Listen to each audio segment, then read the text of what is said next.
किसान साथियों, आम का पौधा लगाया है, साइड में से पत्ते इस तरह से जलने लगे हैं। आपको भी ये दिक्कत अपने आम के पौधे में दिख रही है? अभी अक्टूबर का महीना चल रहा है और मानसून के बाद अक्सर जो है पौधों में इस तरह से दिक्कत दिखती है, पत्ते इस तरह से सख्त हो जाते हैं और उसके कोने या आगे से इस तरह से जलने लगता है। काफी किसान साथी सोचते हैं कि भाई ये धूप की वजह से हो रहा है, दिक्कत क्या है, इसका क्या सोल्यूशन हो सकता है, क्या ऐसी चीज करेगा हमारे पौधे में ऑर्गेनिक तरीके से, नेचुरल फार्मिंग से इस दिक्कत को दूर भी करा जा सके और आपके पौधे में किसी केमिकल का भी इस्तेमाल ना हो।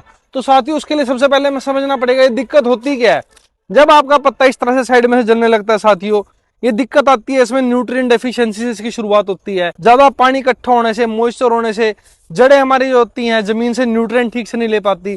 पोटेशियम और कैल्शियम की कमी होने की वजह से हमारे पत्ते पे इस तरह से जो है डेफिशिएंसी दिखने लगती है। और जब पौधे में डेफिशिएंसी आती है उसके बाद इसी पौधे के ऊपर फंगस का भी अटैक आने लग जाता है और जिसके परिणाम स्वरूप हमारा पौधा जो ऊपर से सूखना शुरू होता है और पौधा मर जाता है। तो साथियों, आपको सही समय पे इसकी पहचान करनी होगी, इसका ट्रीटमेंट करना होगा। अब नेचुरल फार्मिंग से इसका ट्रीटमेंट कैसे किया जाए, तो आज आपको हमारे YouTube channel Rana gold Apple पे इस पे आपको बताएंगे किस तरह से आप इस पौधे का ट्रीटमेंट अपने घर पर ही नेचुरल फार्मिंग की मदद से कर सकते हैं। तो साथियों, जब ऐसी दिक्कत आती है उसके लिए आपको 3-4 चीजें चाहिए। सबसे पहले आपको चाहिए केचुआ खाद, दूसरा आपको चाहिए लस्सी, तीसरा आपको चाहिए ट्राइकोडर्मा लाइव फंगस। उसके अलावा जो हम इस्तेमाल करते हैं इसमें राख, हमारी लकड़ की या गोबर की राख, साथ में नीम ऑयल भी। साथियों, नीम ऑयल भी अपना एक बहुत महत्वपूर्ण इसमें रोल निभाता है। तो साथियों, शुरुआत करेंगे सबसे पहले हम इसमें फंगस के कंट्रोल की। उसके लिए आपने क्या करना है, आपके घर पे जो बची हुई लस्सी होती है उस लस्सी के अंदर ट्राइकोडर्मा फंगीसाइड जो है, ट्राइकोडर्मा लाइव बैक्टीरिया, आपको किसी भी खाद बीज की दुकान से मिल जाएगा, वहां से आप लेके आ सकते हैं। 25 ग्राम ट्राइकोडर्मा को 1 लीटर लस्सी के अंदर आप मिला करके रख देंगे और 24 घंटे तक उसको कहीं ढक के छांव में रख देंगे, उसको फर्मेंट होने देंगे। 24 घंटे बाद जो लस्सी आपकी फर्मेंट हो जाएगी ट्राइकोडर्मा लाइव बैक्टीरिया के साथ, उसको आपने 10 लीटर पानी के अंदर घोल लेना है और घोलने के बाद अपनी स्प्रे मशीन से आपने पत्तों पर, पौधे पर उसके अच्छे से स्प्रे कर देना है। जो लाइव बैक्टीरिया होती है ट्राइकोडर्मा और जो फंगीसाइड मिलते हैं वो दोनों मिलकर आपके पत्तों पे से, पौधे पे से फंगस को दूर करेंगे।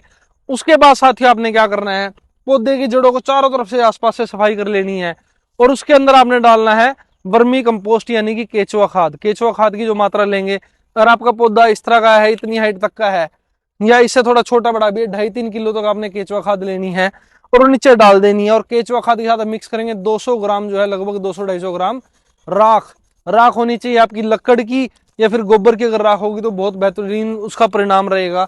और राख को आप पौधे की रिंग में चारों तरफ डाल देंगे। उससे क्या होगा साथियों, हमारे जो पौधे के अंदर पोटाश की जो कमी है वो पूरी करेगा और वर्मी कंपोस्ट जो आपका सॉइल का फेशियल सुधारेगी और पौधे की जड़ें जो है नीचे से अच्छे से न्यूट्रिएंट अपटेक कर पाएंगी, पौधे को काफी सुधार में मदद मिलेगी।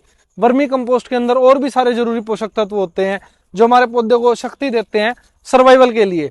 उसके बाद साथियों, जो है आपने क्या करना है, नीम ऑयल का स्प्रे उसके अंदर करना है। नीम ऑयल के अंदर आप नीम ऑयल की मात्रा 5 से 7 ग्राम 1 लीटर पानी में ले सकते हैं।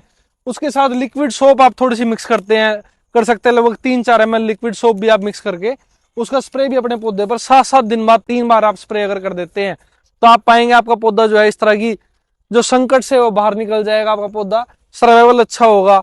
और जो आपका लस्सी वाला और ट्राइकोडर्मा का जो आपका स्प्रे है, 15-15 दिन बाद आप 3 बार उसका भी स्प्रे कर सकते हैं। तो साथियों, इस तरह से अपने पौधे का ध्यान रखें, पौधे की बीमारी को पहचाने और सही बीमारी का सही इलाज करें, ऑर्गेनिक तरीके से करें, ताकि आपके जो आप उससे फल खा रहे हैं वो आप जहर मुक्त खा सके और अच्छा फल खा सके। धन्यवाद, जय हिंद।